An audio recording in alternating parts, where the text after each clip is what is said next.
Yes, people, we are back again, back live on the channel for the Premier League show. The Game Week 17 preview is here.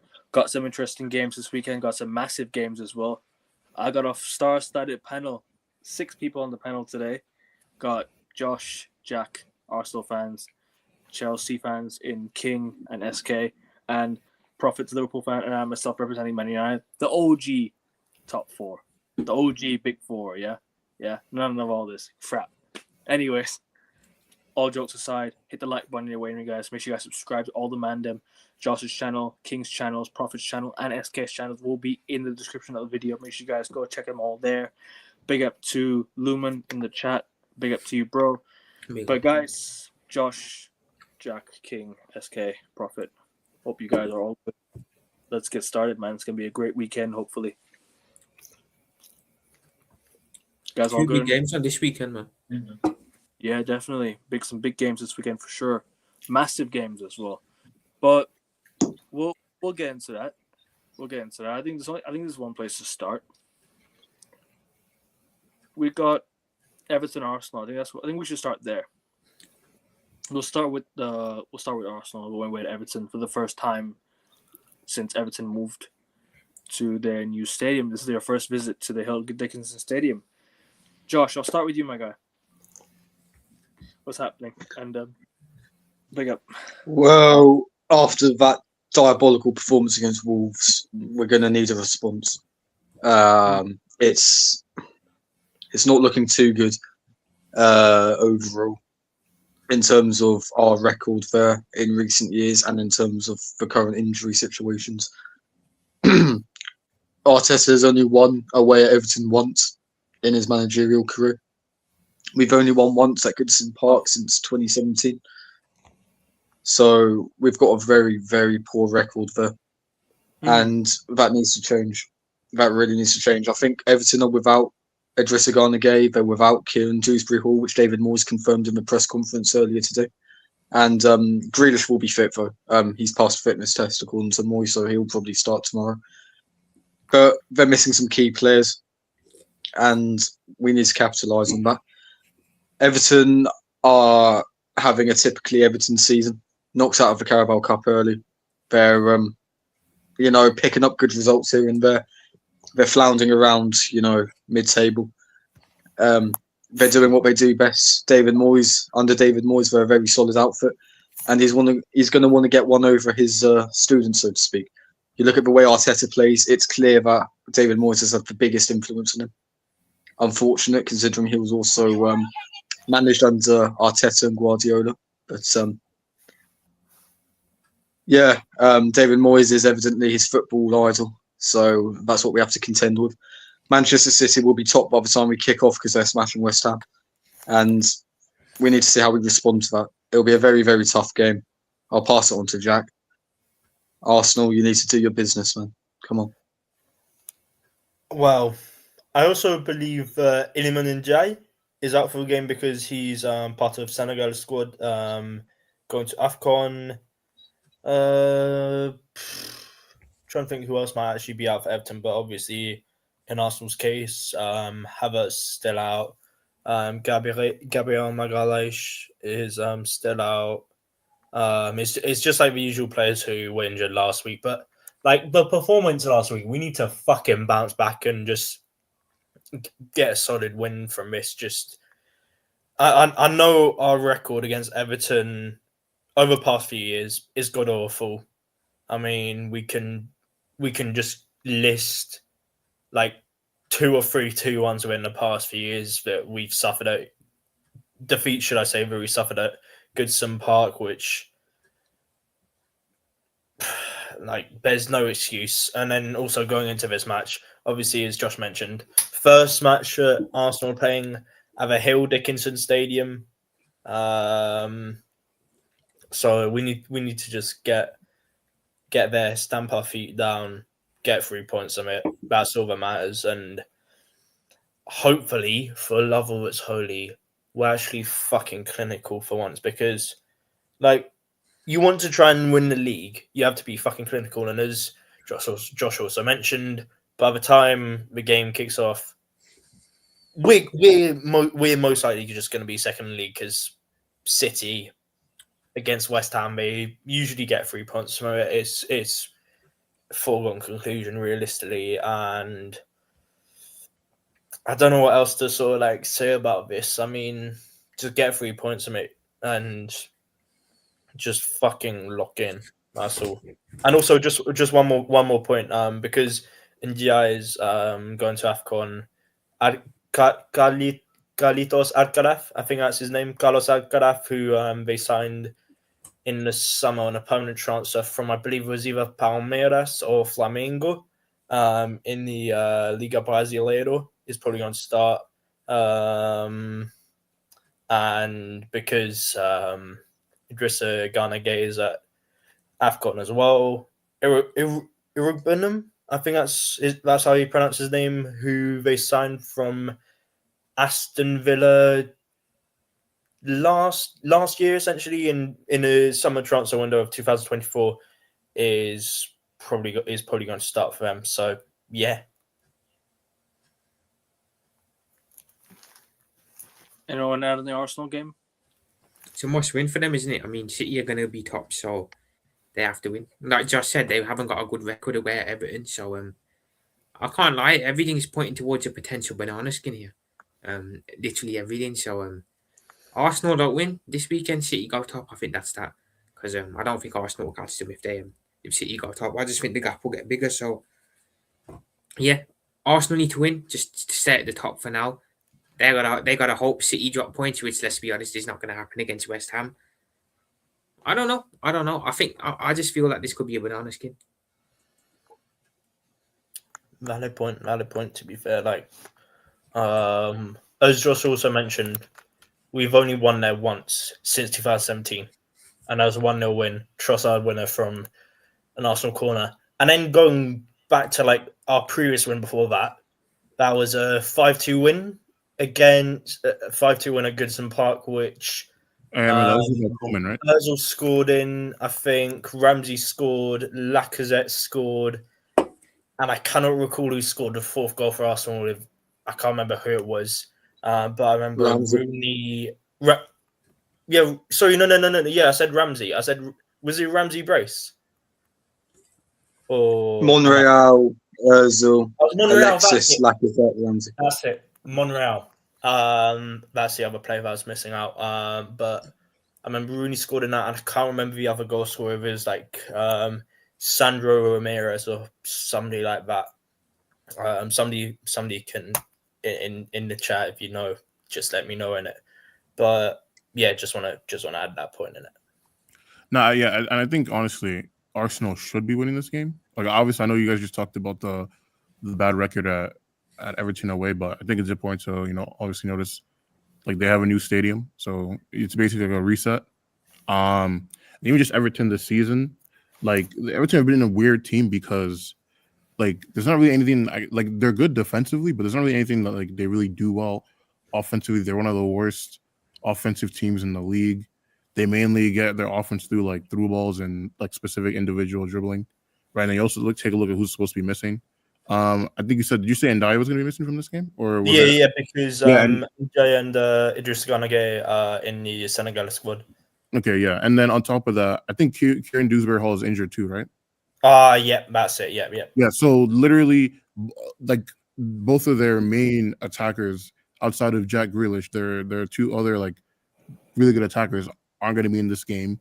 One of their main midfield enforcers in Idrissa Gana Gueye is not going to be at this game. So like, I'll be honest with you, there's really no excuse for Arsenal to not win this game. Like the Everton's midfield steal is not going to be out. Is going to be out. Two-thirds of their attack is going to be out. So I think Arsenal should be winning this, like regardless of a bad record or not. So it would definitely look poorly on them if they don't win this game.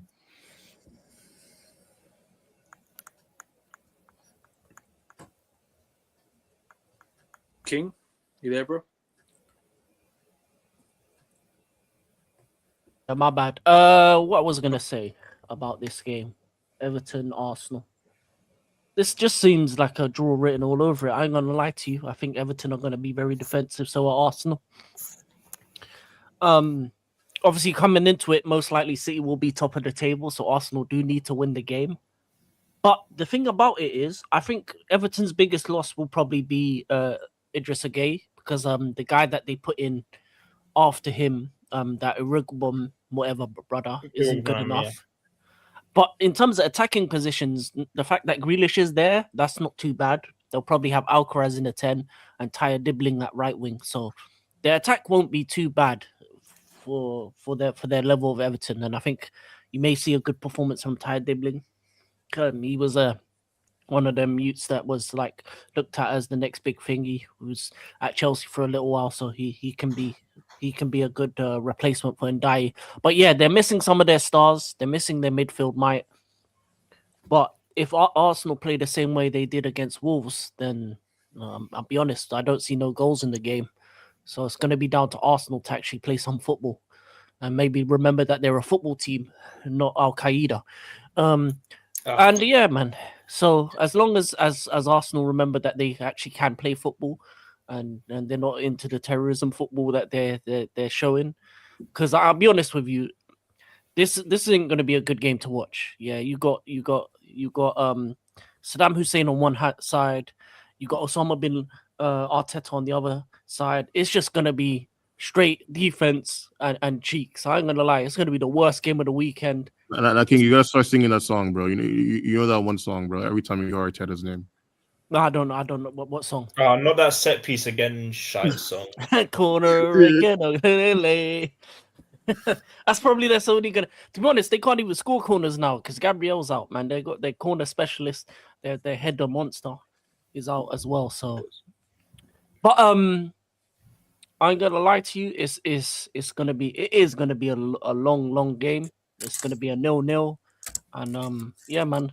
If you need to sleep, go watch that game, man. That's real life, like NyQuil right there. Fair. Funny thing would be this could just end for all. You never know. Neither of those teams got goals like that. Like the thing about Everton is both their strikers are trash. Like what's his Barry? Beto and Barry, yeah. Yeah, Barry he's just unlucky. Like he just never gets a goal. And then Beto, oh my god, that's one of the worst strikers I've ever seen in my life. He's just clumsy. He's just good for nothing. I'm gonna lie to you. He comes on every time Beto comes on the pitch, Everton are either gonna lose or not or draw. That's what you know, man. The Beto is basically when the game's over. That's when you know game's over. Beto comes on. I mean, game done. Turn off your TVs, change the channel, man. When Beto comes on. Look, at the end of the day, Arsenal, I don't know what to say. But you, man, like, you had such a good start to the season, flying high, top of the league. You still are top of the league, but you were flying. Like, you were clear of the rest. Like, you were just picking up points when everyone was dropping. Now you're dropping points when everyone's picking up. And that's something that you can't be doing, especially early on like this in December. Although, in saying that, everyone has a tough December run. Everyone has a tough December period. It's about getting over that hurdle that you guys haven't been able to do since Mikel Arteta got you in the title race for the first time since he took over. I can't lie to you. I've not been impressed with the way Arsenal have been playing. It's just the same old, sideways, backwards. It's not. I just don't see a pattern in the way Arsenal play. It's just you can't seem to get your striker going. You can't seem to get goals when it matters. Against Aston Villa, you missed a lot of chances. You missed chances when you needed to score the most. In dire situations, in tense situations, you didn't get the goals that you needed to. You had to rely on Wolves to score 2 goals for you to win the game, and that's not good enough. That's not good enough from Arsenal. I mean, I expected more from Arsenal. I thought you'd be battering them. I thought you would battered. I thought you'd batter Wolves. Turns out you only scraped a win, and they scored your goals for you. So my biggest concern about Arsenal is, where do you go from here? If you don't change up your style of play, if you don't start picking up results consistently, And if you don't start scoring a lot of goals and keeping clean sheets, because your last clean sheet has been like 6 games ago, I think, I swear. Technically, in all competitions, it was against Club Brugge. Yeah, but we're talking Premier League. So, like 6 games ago in the Prem. And Arsenal has such a good defensive record to start the season as well. Don't forget, it was a very good defensive record to start the year. 2 games ago. 2 games ago in the Prem. Who did you keep a clean sheet against? Was it? Well, yeah, after Villa and Wolves, it was Brentford. Brentford, yeah. Brentford. Oh, sorry. My bad. It was Brentford. Yes. I completely forgot about the Brentford game. Yeah. So you kept a No clean worries. sheet while against Brentford. It's like one in 6 or 7 games since you got. So at the end of the day, it's like just you need to start keeping clean sheets, start scoring goals, and Arteta has to change up his style of play. You can't keep relying on set pieces. Okay, cool. Set pieces might get you off the mark. It might break into deadlock. Fair enough. But if you're only going to rely on set pieces, there's no direction. There's no forward movement with Arsenal. Your last open play goal happened. In my opinion, the Wolves goals were not open play goals. I'm sorry, they were own goals. They were not open play goals. They don't count as open play goals in my opinion, right? Your last open play goal was against Chelsea. Was it 1-1 that you scored? Open play goal? I don't remember. It was an open play goal you scored. Oh, we scored against Villa with an open play goal as well. Oh no, sorry, Villa open play goal. But that was about it. And you couldn't bag against Villa. You missed chances at the end to win the game, and that's why Villa nicked it at the end because you couldn't finish your dinner. So Arsenal get punished because you just can't finish, and that's what's going to happen going forward if you're not clinical. So Gyökeres needs to start scoring goals. You need to find a way to get him back into the team. You need to find a way to get Marino scoring goals again like he used to. You need to get You need to keep some clean sheets consistently, and that's where I think you guys will, start climbing back to the top again. In my opinion, but what were you gonna say, Josh? Are you gonna say something? Not me. Yeah.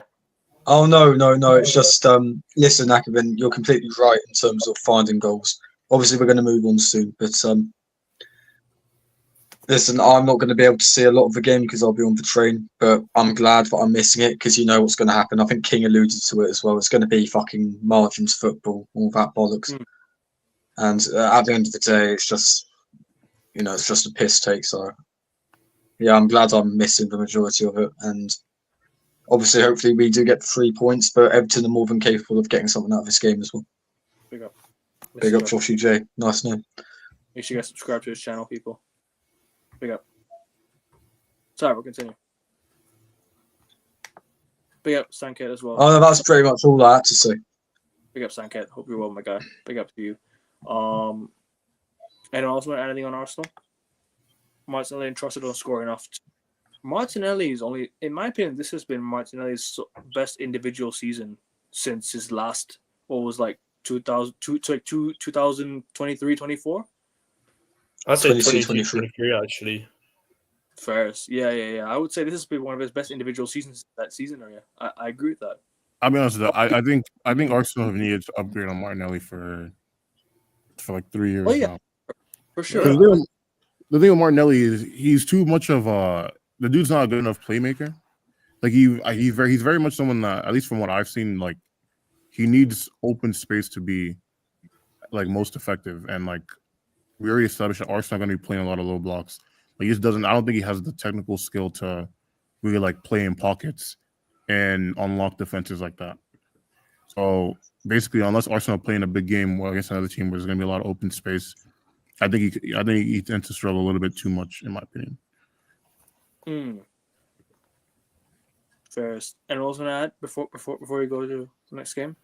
Yeah, I do agree with that about Martinelli. I gotta lie, Arsenal would be better with a Grealish rather than a Martinelli because Grealish can unlock low blocks, whereas Martinelli needs space. If anything, if Everton and Arsenal did a swap, if Everton made it permanent and then they did a swap deal, that would be perfect for both teams because Everton are counter-attacking and that's where Martinelli thrives, and then Grealish is good for unlocking defenses. So I think that type of winger, maybe a younger version of Grealish, would be something that Arsenal should look to bring in. Fair enough. Yeah, I agree with that. I think Grealish would be perfect for Arsenal. I think, like King mentioned, you guys play against low blocks. Jack Grealish's crossing will really, really suit your strikers most, especially when you have when you need box crashes, like when you have Mikel Merino crashing the box. You know, he'll definitely score a lot of goals from Jack Grealish's crosses. I remember even towards the end of end of the 22-23 season, I remember when people were calling Grealish a flop. If you guys go watch the link up between him and Haaland that season, that was crucial to Man City's title treble. It was very, very crucial to Man City's treble. Especially if you guys remember, go back to the goal City scored against Southampton. Haaland scored that bicycle kick against Southampton. Remember that? That bicycle kick. That was a cross by Jack Grealish. That was a cross by Jack Grealish. Because he knows how to pick out players. He knows when to cross the ball. He's the type of player that can just cross from deep or something and he'll find you in the box. You know, that's a player that I wanted at Man United years ago. I said, get me Jack Grealish, man, because he looks like he's that type of guy. He can play on the left wing. He can play in number 10. He can play, he can alternate. So I think it'll be perfect for you guys. I agree. I think Grealish would be great for Arsenal.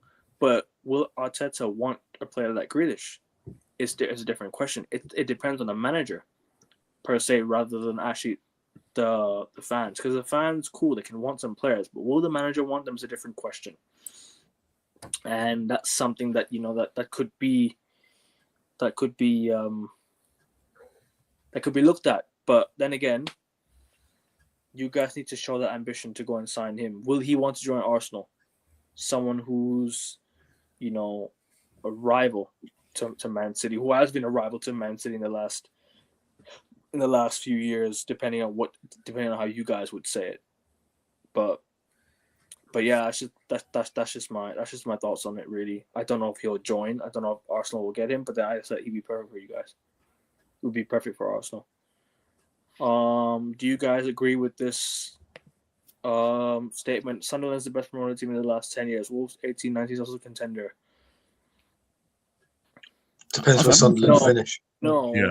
If they finish as last 7th and qualify for Europe. Leicester City. No, but Leicester City, the year they got promoted, finished 14th. Because remember, they almost got relegated. I hear that, but do you remember that run that they went in towards the end of the season to stay up? And then I do remember that, but what happened the next year as well?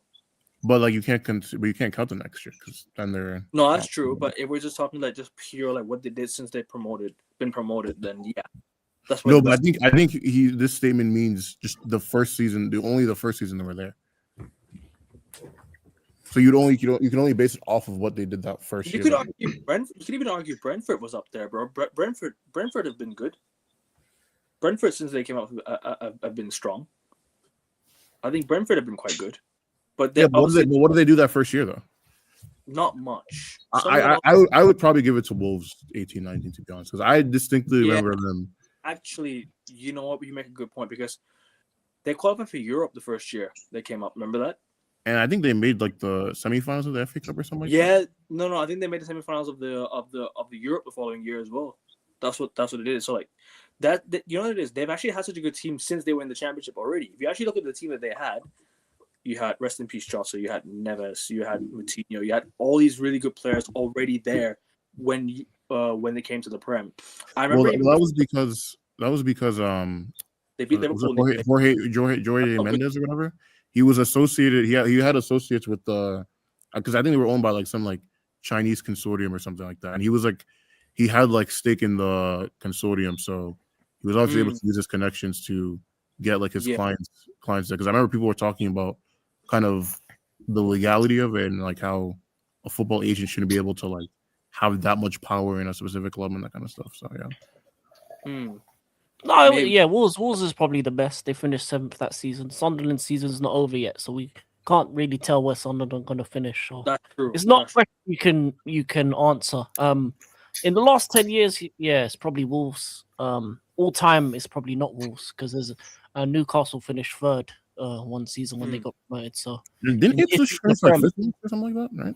In the history of the premise, Newcastle who finished third, and that year was 93-94. Nice. There's Portuguese. Yeah, Yeah. there was 100%. They even had a Portuguese kit. I'm gonna lie, that Portuguese kit they had, style kit. They had Do a you remember Mexican one and two, I think. Bro, they even had Vitinha at one point. Remember Vitinha? He was Yeah, at Wolves. 2021, I think it was. Yeah, Yeah, he was 2021. there. he was He was there. Yeah, 2021, they loaded him in from Porto. And And, then Yeah. and Mateus Nunez, and and John Martino. That was a money making scheme. But anyway, man, unlucky Wolves. You're getting relegated. Hey man, they had their time in the Sun King. Yeah, it happens to the best of us. So, There's a lot of good players that people can steal from them going forward, though. Mhm. We've got a couple good Yeah, players sure. over there. Sterling 2.0. Okay, Bears. Anyways, I think we'll go to score predictions now. We'll start with the Arsenal lads first. 2-1 Arsenal. 1-1. I'm gonna go 2-0 Arsenal. 2-1 Everton. Profit. 1-0 Arsenal. That's fine. 3 I'm the only hater here. Rest of you 3-1. are soft. 3-1 Arsenal. They say hating ages you, so I'm trying to live a long life, so you know what I'm saying. No. I always hate Arsenal. Anybody but Arsenal, man. You know the deal. Everton, Arsenal 2. Okay, fair prediction. 3-1 Arsenal. Joshua, if you want Brahim Diaz, go for Brahim Diaz. Only available for fair price at 15 million. Brahim But you're Diaz. Yeah, I'm friend, very convinced by that 50 sign. million. I'll ring up Arteta now, asking for. Now ring up Andrea Berta, bro. But the No, thing get is, like, Brahim Diaz, Matoma from Brighton would be good. yeah, because the thing with Brahim is he's better as a midfielder than as a winger, in my opinion. Everton don't have players to score against Arsenal.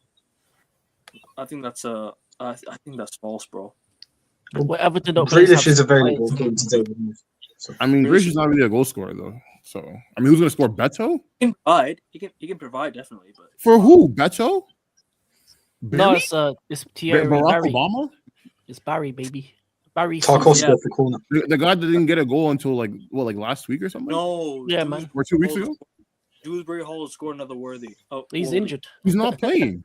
Injured. Yes, Oh, that's what I'm saying. Like this, alright. Everton, like Arsenal have no excuse. Arsenal have no excuse to not win this game. Like No, Alright. man. Alcaraz, Tyre Dibbling masterclass, man. bro's played like 2 minutes this year. Yeah, no, you watch. He's gonna cook up Calafiori, fam. He's gonna be cauliflower. No, cauliflower is crazy. If you deep it actually sounds like cauliflower though. No, actually that does. That's It's a weird name, anyway.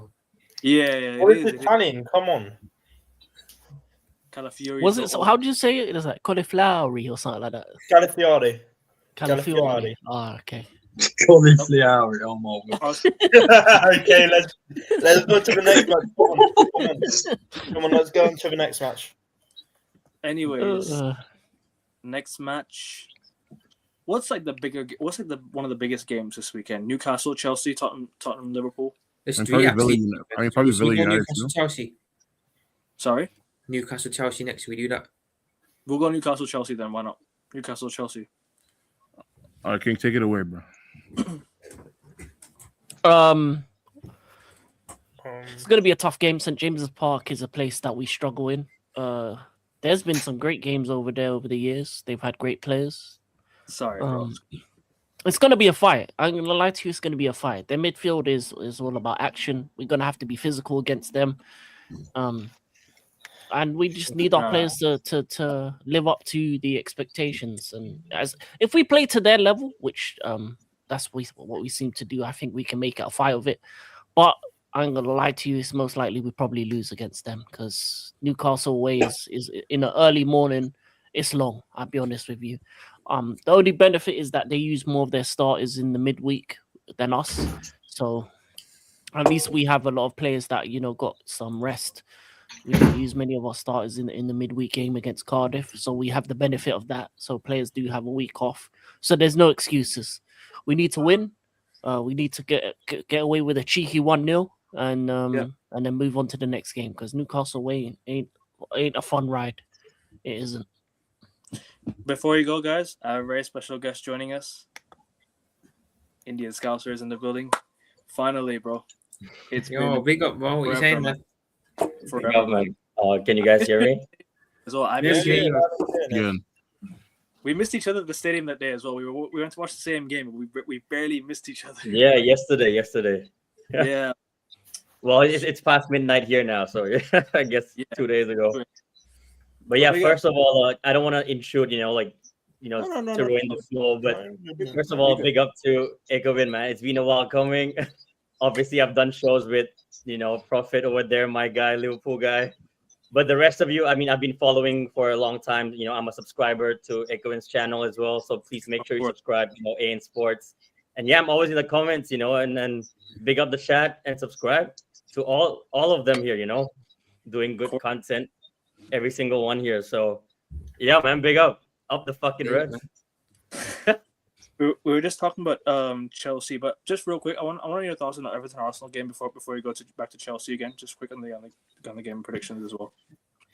Yeah, so I didn't catch any of the conversation before, but if I'm not wrong, I think Everton are missing like 3 to 4 key players, like no Jack Grealish, I think a couple more. Giuseppe Hall and even their best player and Ndiaye, or even Ghana Gay midfield. So, in the past years, I think you've seen like Everton causing Arsenal problems, especially at the Goodison. Now it's their new stadium, and the fact that they're missing like so many key players, I think Arsenal's going to win this. But it's the first time I think they'll drop to second because we all think I know we're going to come to Man City soon, but like we see them beating West Ham, right? So they will be top before Arsenal play. So Arsenal will drop down to second, I think, since we were top, back whenever that was. So, finally they'll feel some kind of pressure this game week with City going ahead. And I'm not going to assume anything because, we know Man City's defense as well. But if they do drop down to second, then that could be game on. But I think Arsenal will nick it 1-0 towards the end. Because the thing with David Moyes is that, whenever like it's not about the players that they have, even with West Ham when he was the coach there, the manager there, he always sets up his team like it's so hard to beat his team all the time. He sets his team up to like come break us down, and then that's why I'm just going with a low scoring game, like a 1-0 win for them. But I think Arsenal should get it over the line. I think they have some players probably back as well in defense, right? I mean, I'm not sure. I think Joshua, he probably touched on that. The injury concerns for this game. Is everyone back fit? No, not to my knowledge. I mean, Arteta in press conferences, he's never clear. So, but you guys got we just have to go on what we got. Is Gabriel back? No. He's aiming to get back by the new year, but I'm not too hopeful. You got Saliba back, right? Saliba's fit. Yeah, Saliba's fit. Yeah, and you got like good depth in defense, anyways, man. The guys that you got in the summer, they've all been so good so far. So yeah, 1-0 Arsenal. Yeah, Gabriel Havertz still out. Yeah, exactly. But back to Chelsea. SK, over to you, my guy. Chelsea. No, I mean, I think King kind of said a lot of what I was going to say too. Newcastle, a very physical team. Obviously, I think this season they've been definitely more inconsistent due to not being really able to balance their squad for Europe and everything else like that. The funny thing about the Chelsea-Newcastle fixture is that usually the home team wins. That's usually what happens when it comes to these two teams. So I'm definitely not feeling confident in that sense. I think it's what's going to be really important. Chelsea kind of need to start building back some momentum, obviously, after kind of the bad results after the Arsenal game. So I think what was going to be really important, and what's going to be really key for Chelsea if they're going to end up winning this game is, I think the midfield play is going to be really important because Newcastle, one of those teams, even outside of their physicality, they like to play through the wings a lot. So kind of like leaves the central zones open. So Enzo Fernandez, especially, he's gonna have to have a really good game on the ball tomorrow. Like it's like literally, like it's a prerequisite. So yeah. Yeah, so I think the game tomorrow is going to be very even. I think it's going to be a scrappy game. I think whoever wins is going to be a scrappy 1-0 win or something like that. It's definitely not going to be a fun, beautiful looking game tomorrow. So, Prophet, over to you. Yeah, I think I said the Everton game for Arsenal would be a banana skin. I can't lie. I think this will be a banana skin for Chelsea as well. They're a bit hit and miss, aren't they? You just never know what Chelsea's going to turn up. You can get the one that played against Arsenal and Barcelona, or then you can get the one who played against Leeds. So Newcastle away, St James's, it's never easy for any big team. So yeah, I can't lie. I think this will be another banana skin. I don't know whether Chelsea will lose, but I don't think they'll win.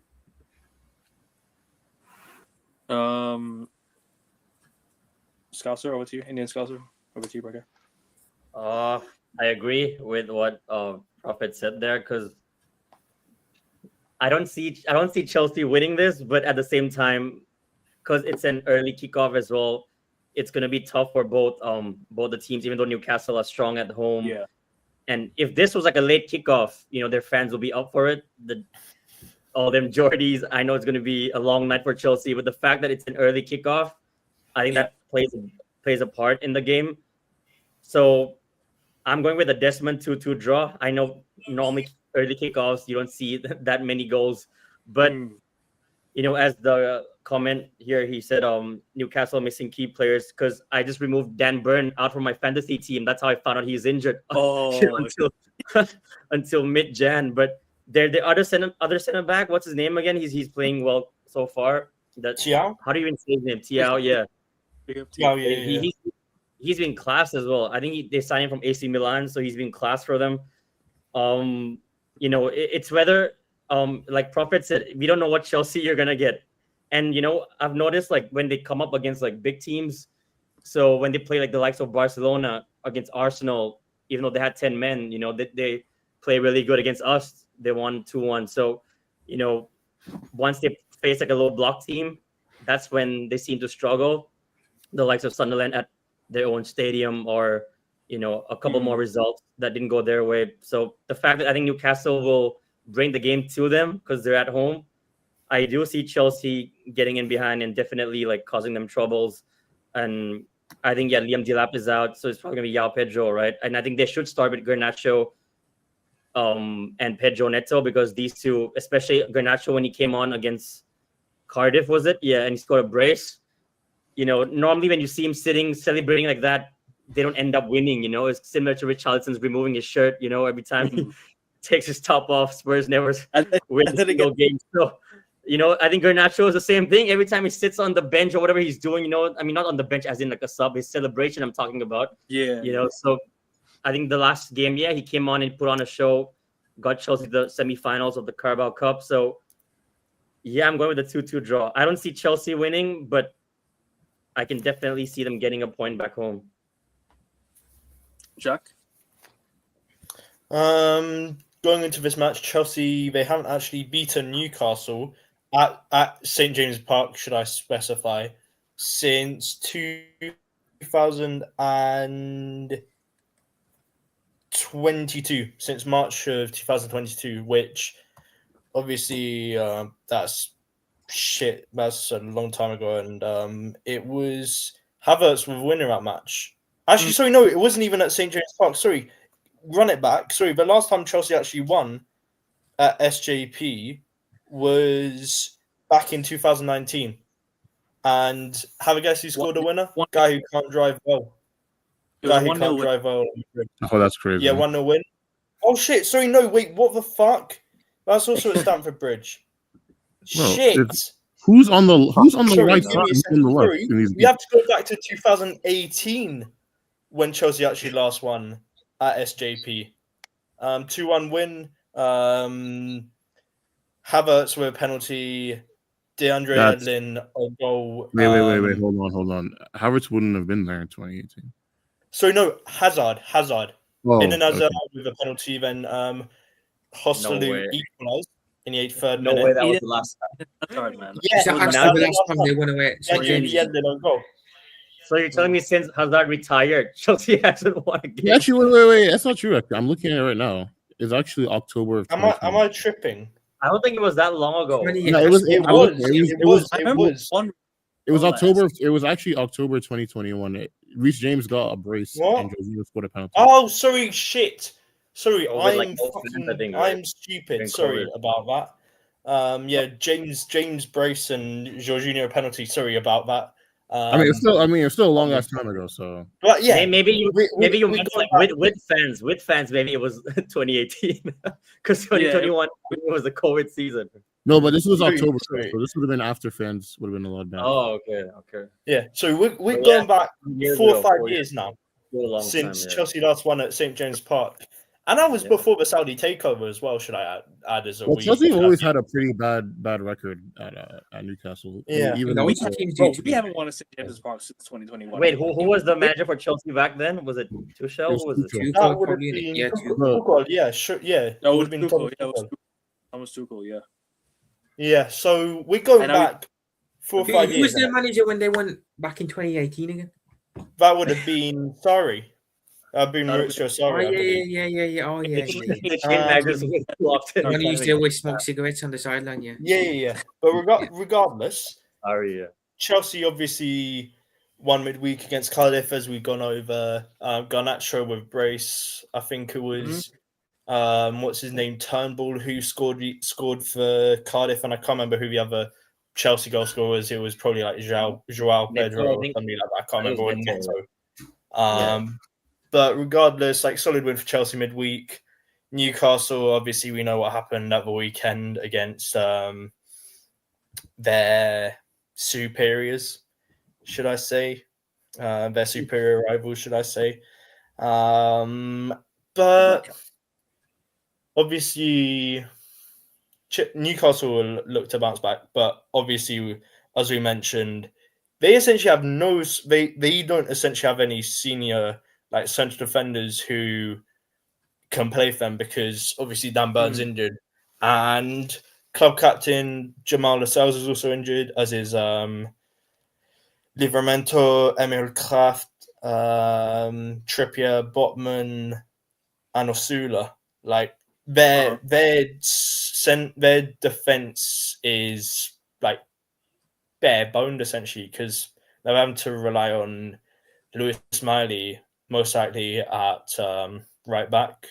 Obviously, Thiaw, Fabian Schär, and Lewis Hall, who I think he only recently came back from injury, if I'm not mistaken, but don't quote me on that.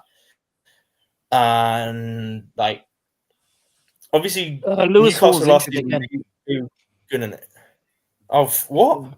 Yeah, he's injured. He's injured. Fuck's sake! Yeah. So they're probably going to have to play Anthony Gordon at left back or Bruno Guimaraes at left back. But regardless, like, Newcastle have been so wishy-washy this season, and I know that people have been discussing this could be a banana skin for Chelsea, but like, realistically, Chelsea, I think they might have this in their bag, and I think, I think this could be a foregone conclusion. Chelsea probably win this, innit? Probably by like 1 or 2 goals. We'll give our But, yeah. predictions again in a little bit. Josh, over to you, and then I'll give my thoughts real quick.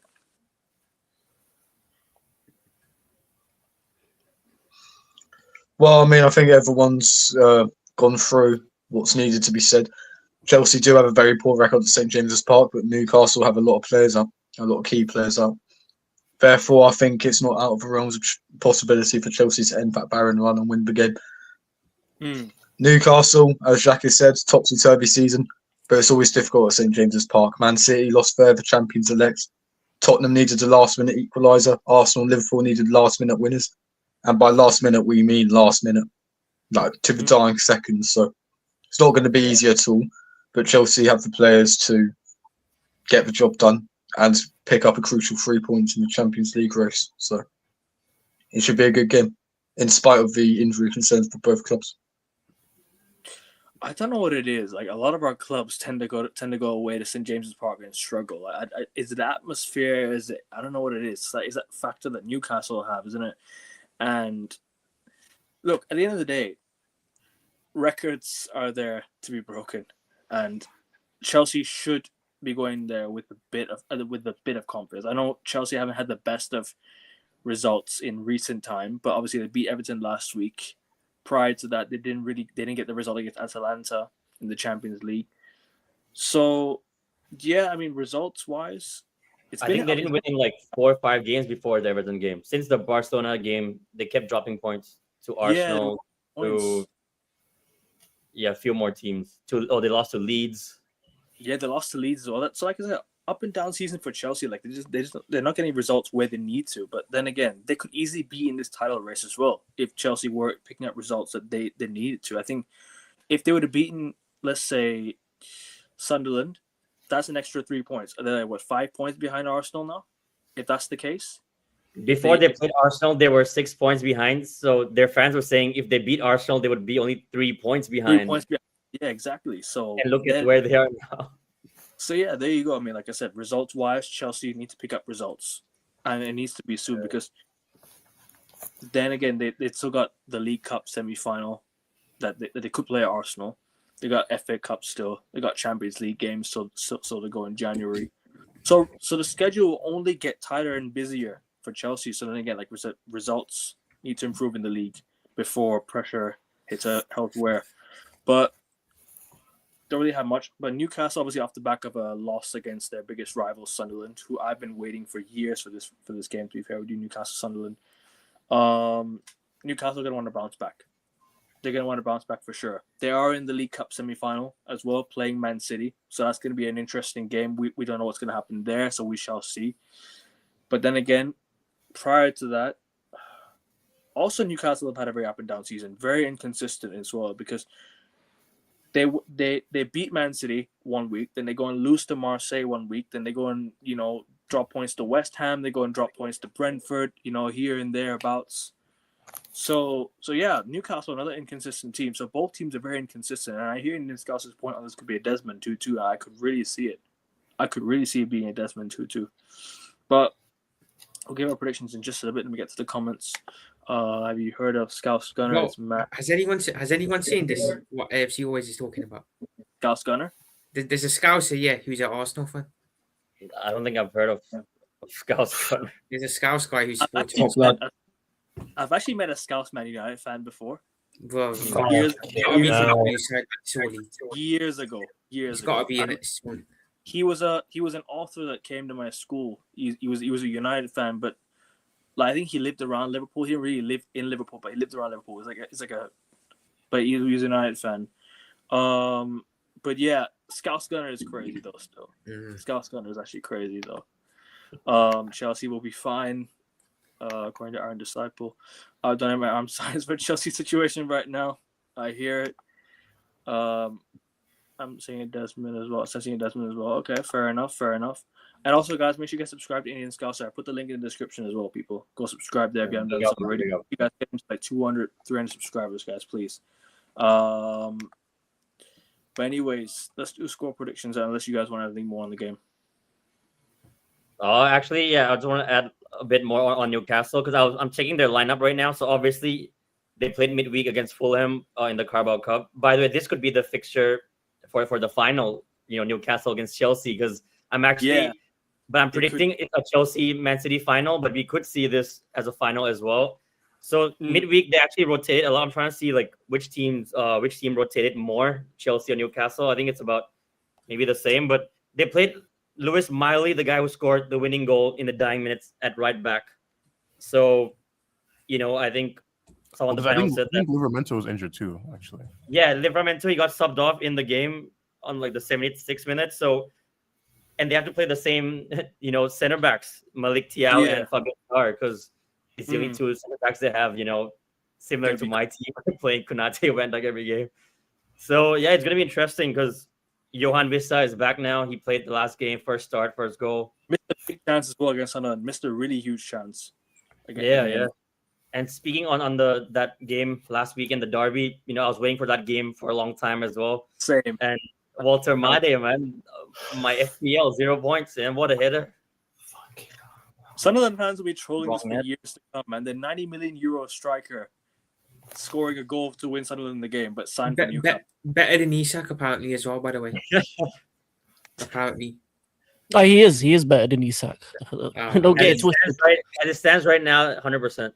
Right now, yeah. If things don't change, he will go down as a flop if he continues. Isak All I doesn't want to say is score he's having a better 3 months than Isak.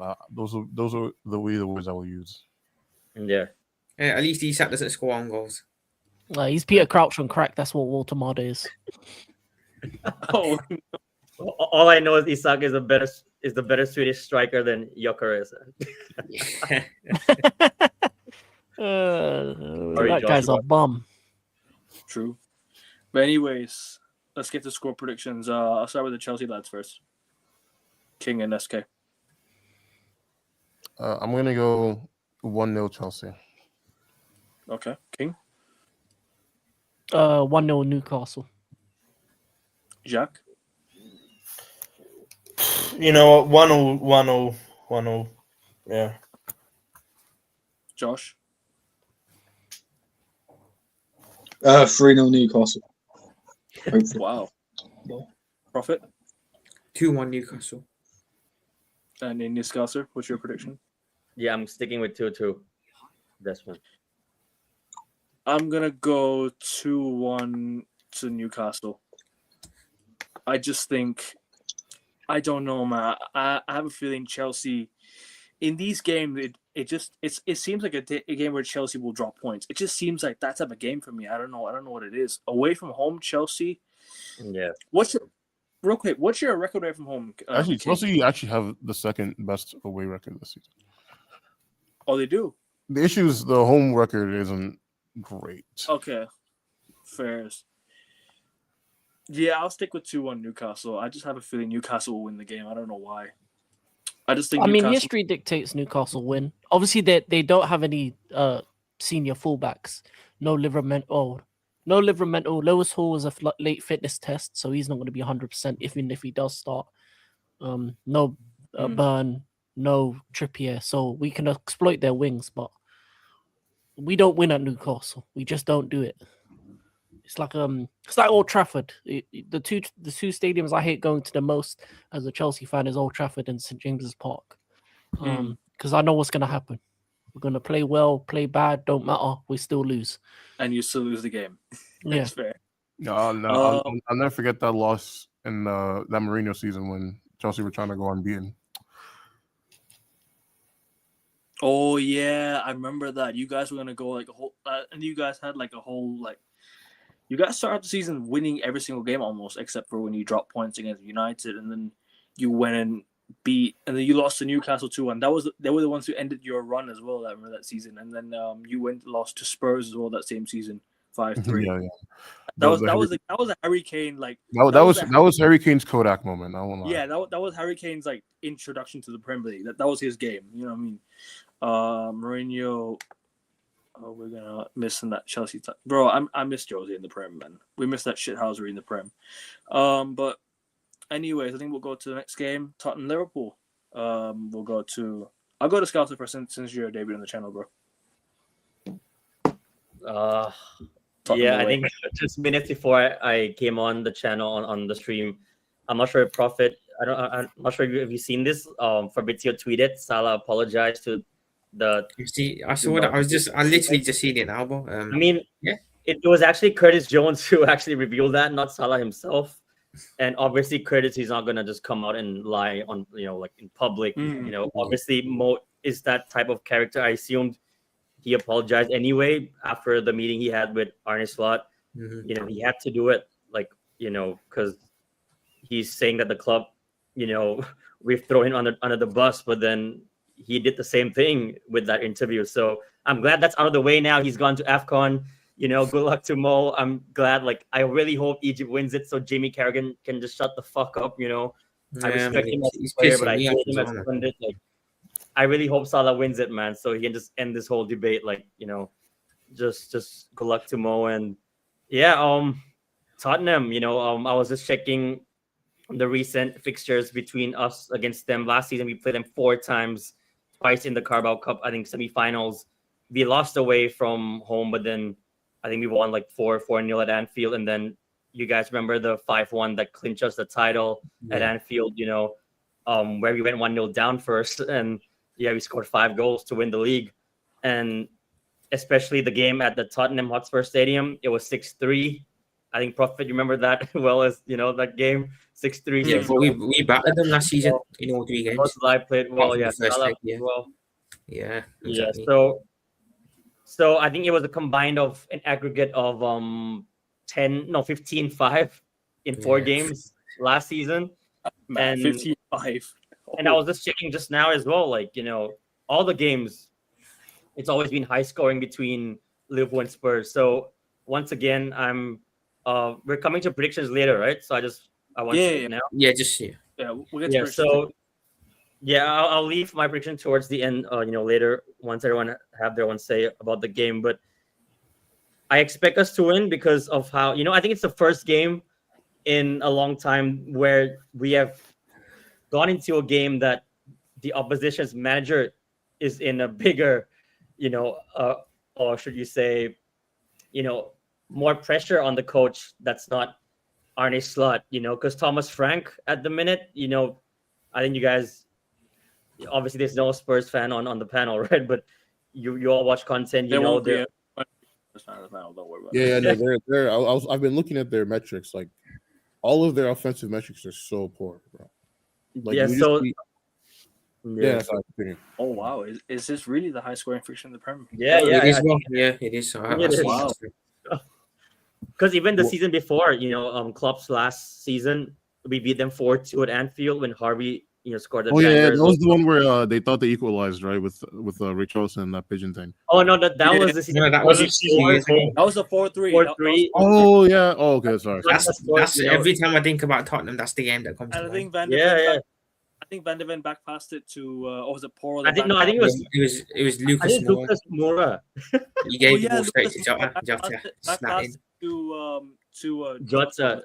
Yeah. And then I think that was the Yeah. same game where I'm not gonna lie though, and this is my favorite center back, but Perisic snatched Van Dijk's soul. for Oh one of the yeah. goals. Virgil van Maguire. Oh yeah, I Nah, remember that. we don't do that, man. We don't do that. But But anyway, but yeah, man. Rest in peace to Diogo. What a great goal that night. It was 4-3. So see, we're all mentioning games that are high scoring. Bro, was it with 4-0, Liverpool? Bro, was it with 4-2, Liverpool and teams from North London? yeah, what's it with Liverpool teams in North London, man? Liverpool, Like, because Liverpool, Arsenal, You Liverpool, got Tottenham, names they used to be producing like. Well, I guess Liverpool, Arsenal don't really do that anymore, but I remember back in the day, they used to produce. a Nah, lot. not no more. It used to be high scoring against Arsenal as well. 5-1, 4-0, Yeah. 3-1. Yeah. We used to batter them as you well. used to lose to Arsenal, and then now Arsenal haven't even won a game at Anfield since 2012, bro. 2-0, Podolski. They haven't won in Well, ages, man. No, I'll never. No, I won't forget that one Liverpool Arsenal game where y'all scored like 4 goals in like 20 minutes, and Luis Suarez was like literally the best player on the field, and bro did not. Yeah, let a yeah. I single goal. remember that. Yeah. I remember that when he hit the post from outside the box as well. Yeah, it was. Yeah, I remember that too. It was going to be one of the best goals of all Sterling time. midfield. I think Polo Toure with the rebound and it went off or something. No, Yeah, I when think- Daniel Sturridge scored, I think Sturridge scored in that game. Sterling as well. Yeah, that was Yeah, crazy. yeah, and Coutinho, I think. Yeah. Sterling. But I scored- think the last time we lost at Spurs was when we got robbed, of that 9-0, Luis yeah. Diaz goal and Matip an own goal. That was the last time we lost there. So I'm expecting us to win just because I think this season. Did you guys see the table where away from home Spurs are top, but at their own stadium they're all the way, below. I think above Wolves, but bottom Yeah. of the table. With their If home you- form. I'm checking. Yeah, Tottenham have the 4th best away record, and then Gerson scored- then their home record is like 17th. Yeah, literally 50% of points that Wolves got this season came from Spurs because Wolves got 2 points. So a point from Spurs. So I'm expecting us to, even though it's away from home, I think the first goal will be crucial. Whoever gets the first goal, advantage to them. But it's not like we've been keeping a lot of clean sheets, and same with them. They got battered by Forest, last weekend. So there you go. If anyone who wants to bet out there, it's going to be a high scoring game because our defense and their defense, it's going to be a roller coaster of a game. And I won't be surprised, if I see one of these in the game, someone getting sent off, maybe a red card. So, yeah, I think it's going to be a high-scoring game. Whoever scores more will probably just win the game. And I'll leave my prediction for later. So, I think we will win. Profit over to Liverpool Spurs. Yeah, on paper we should win the game. I'll be honest, but are we going to win 3 in a row? Is this Liverpool team going to win 3 in a row? I'm not too sure, to be fair. Hey, we're unbeaten in 5, man. Unbeaten in 5. Yeah, baby. we are. To be fair, the last 2 games have been good. We come into the game off the back of 2 wins, 2 clean sheets as well. So, yeah, a couple of weeks ago, I would have said Tottenham are in better shape than we are. Fast forward now, we're probably better off now. But I'll be honest, both sides aren't exactly great this season. Both teams have had poor seasons. So while we should win on paper, bro, I think I can also see a draw. I can also see Tottenham nicking it. It depends of a Tottenham who showed up against Nottingham Forest last week going to turn up, or they actually saw a response. Either way, I think they'll get a goal from somewhere, man. You know what it is about Spurs, yeah? I don't rate any of their attackers bar Kudus, who's not even gone to AFCON because they didn't make it. I think Ghana, they're not in the AFCON, but it's more about our defense that I don't trust at the minute. But yeah, we kept clean sheets against Inter Milan and Brighton. So they are shit at home. Spurs haven't won a home game since was it Brentford 2 weeks ago, wasn't it? Yeah, they're really bad at home. Yeah. Apparently they got just 1 win in the last 7. 1 win in the last 7 games. That's crazy, man. I will be honest though. I think for a neutral, this should be a good game. If you want to see goals, I do think there'll be goals in this game. So if you are a neutral, I would recommend watching the game. But yeah, I'm not sure if Szoboszlai will start the game. I do think he'll be on the bench, but if he starts or not, I'm not too sure. I have a weird feeling that he might start this, because apparently Slot said Slot said today that he was in training yesterday, and I think today is the last session they'll have before the game tomorrow. So if he has 2 sessions in him, then because he's been our best player, but you're right. Like at least he's back in the squad. Jeremy Frimpong is back in the squad. Connor Bradley's back from suspension. He'll play right back. Only Joe Gomez is out. Cody Gakpo still out, and obviously the long-term Leone. But the rest are all back and fit, and Salah's gone now. So 100%, I think this will be the first time we see words behind Isak and Ekitike, man. Please. Fingers crossed, man. Where's goal and assist in this game? You know what I would do though? Obviously play Fede, man. Chiesa ahead of now that there's no Salah. I hope so. I'll play Chiesa. Probably drop Isak, play Ekitike up top. Maybe Words on the left, but there's no chance Slot is ever gonna start Chiesa, man. Yeah, no chance. Even up on that, yeah. No chance. But I do think Tottenham are under pressure though for this game. I think if Tottenham lose this one, their manager could get booted out. So yeah, man, we've got a chance it's to. Real toxic, if they go 1-0 down the first 5 minutes, the fans will start booing him. Yeah, it's gonna get so toxic. Yeah. So on paper we should win, bro, but I can see us making it hard. I'll be honest. I can see us making it a hard game. On paper, we should be first or second at the minute. But yeah, we're behind United. So. Man, my friend could get poached. Actually, funny, but big up to you, Iron Disciple. King, if you're there, bro, what are your thoughts on this game? Unless anyone wants to add anything first. Prophet, you want anything more on the game? What else would I want to add on the game? Like I said, they don't have a great attack, but I do think they'll get goals. I'll be honest. I do think they'll still score a couple. To be fair, Brighton were cutting us open last weekend. They were cutting us open. They were getting chances, but they just weren't clinical with it. I think if you give Spurs them chances, they will be clinical. So, yeah. Yeah, but Brighton are a better attack than Tottenham, though. I think Tottenham's main issue. Yeah. I rate Brighton attackers more. Well, they just weren't clinical. Main issue. Mitoma. Well, Tottenham's main issue is that midfield, specifically like players like Bentancur, what's his face, Paulinho. They're not good progressive midfielders. Like they don't if you're getting pressed, if you're trying to build up, they're not going to be the type to really find progressive passes and really start to really help generate attacks easily.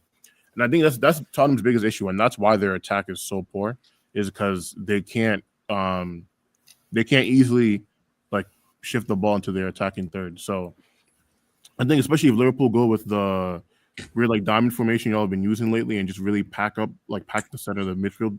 I don't think Tottenham have the players to play through that. So, I think Liverpool should be winning this somewhat comfortably. Yeah, just to jump in real quick, I think like Prophet said, I think everything is down on Szoboszlai because the diamond works with Sobo as well. So yeah, he's been our best player, man. So we really need him.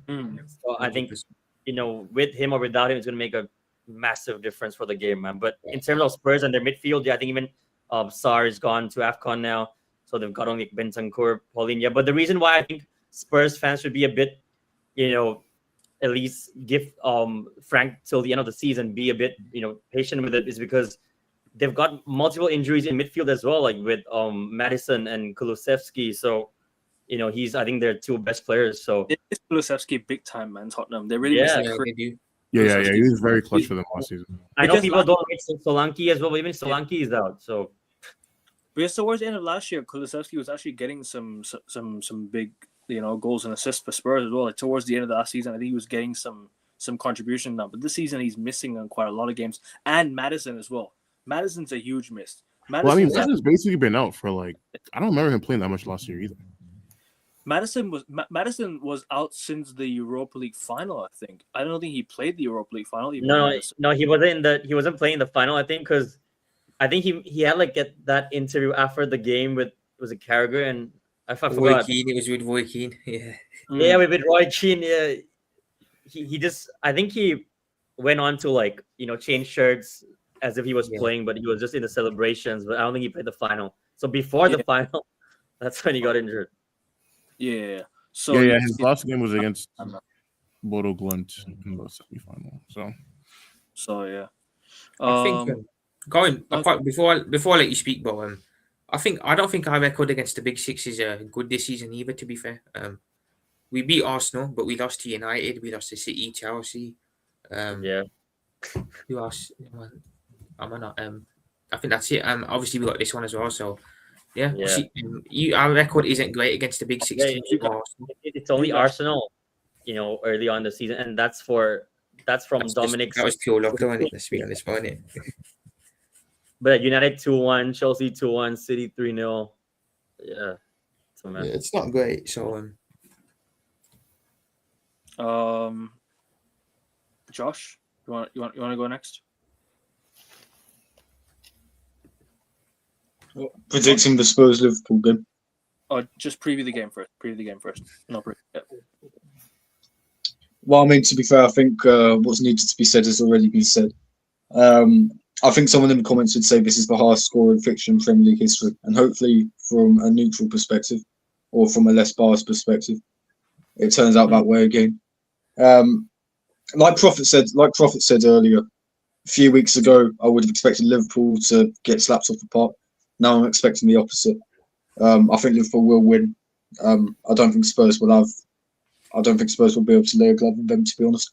I think Liverpool are gonna not re-establish themselves as a competent side because they haven't been throughout the season, and they're starting to get back into the flow now. I reckon that continues here. I don't think Tottenham will do much, to be completely honest. I think Thomas Frank is a dead man walking. To be honest, both managers are probably dead men walking, but Frank even more so because he doesn't have any credit in the bank. Would he be the exactly? Would he be this manager to get sacked at Tottenham after Nuno?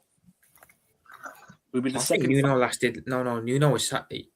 He's lasted longer than Nuno. November. Nuno got sacked right at the start of November. Mm. I remember after he lost to United 3-0, that was his first. That's when he got sacked. Yeah. That was the day he got sacked. Big up Augusti in the chat. Big up to my guy. My original co-host. Big up to you, my guy. Thank you, man. I appreciate you, bro. And I'll see you tomorrow for the F1 show, which is tomorrow at 8 a.m. UK. Make sure you guys tune into that, people. F1 season review is tomorrow. Sorry, bro. Continue, Josh. Well, I mean, I don't know if we're getting into predictions yet, but I can't see anything other than a Liverpool win. Not yet. So, if you want me to give my score, Jacques and King first. and then we'll do score predictions. Oh, sweet, yeah. Jack, you want to talk? I mean, I'm just gonna summarize. Just say it's probably a foregone conclusion, and I'm just gonna say Liverpool are gonna win. That's all. Yeah. First, King, you want to talk about the game real quick? To be honest, there's not really much to say. If Liverpool don't win, they deserve to be known as the worst Premier League holders in terms of retaining ever if they lose to Spurs. That's a sackable offense in itself. I mean, So King, you better win that game. King, They I'll be make- honest with you. King, I'll be honest with you. I don't think we, given the club we're a fan of, should have that conversation. I'm not gonna lie. Oh no, I could definitely talk about it. Any team that loses to Spurs. No. I mean the worst Premier League Oh champion. no, they will be the worst if they lose to Spurs. King, This Spurs. are you forgetting what we were doing, bro? I don't know what you're talking about. My So memory is what I'm white. saying, Men in bro. black.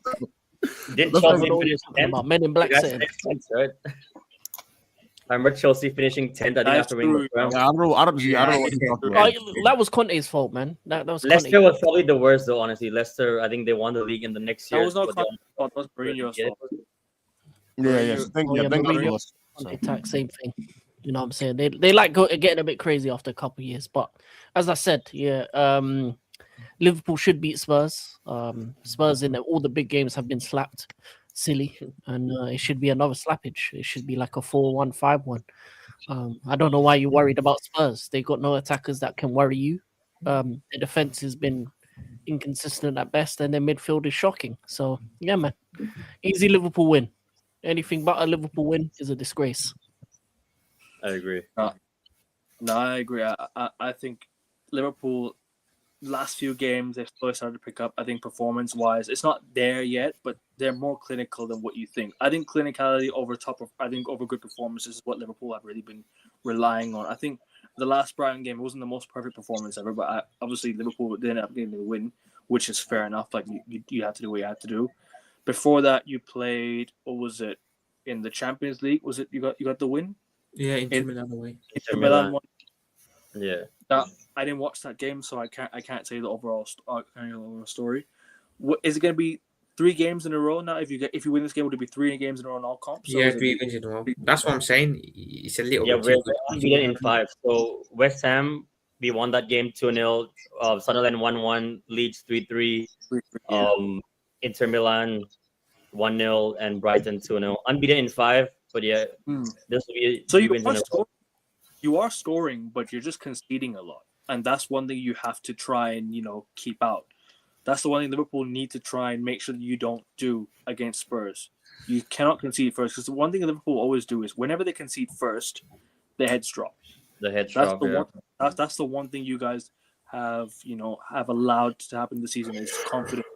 If you drop points to Spurs, that's a disgrace. Well, actually, you know what's funny? I saw a stat earlier today. Yeah. And it was talking about like the center backs who have had to do the most defensive actions so far this season. Do you know who the top 2 are for that? Kanate and Van Dijk a bit away. So that tells me that your midfield, your boys ain't getting that much protection because especially when you consider that Liverpool are a high possession team. So if they're having to do that much work defensively, that tells me that whoever is supposed to be screening for them in that midfield, they're more like a high line team. You mean? No, but they have a lot of the ball, so they should I'm saying they should not be topping that.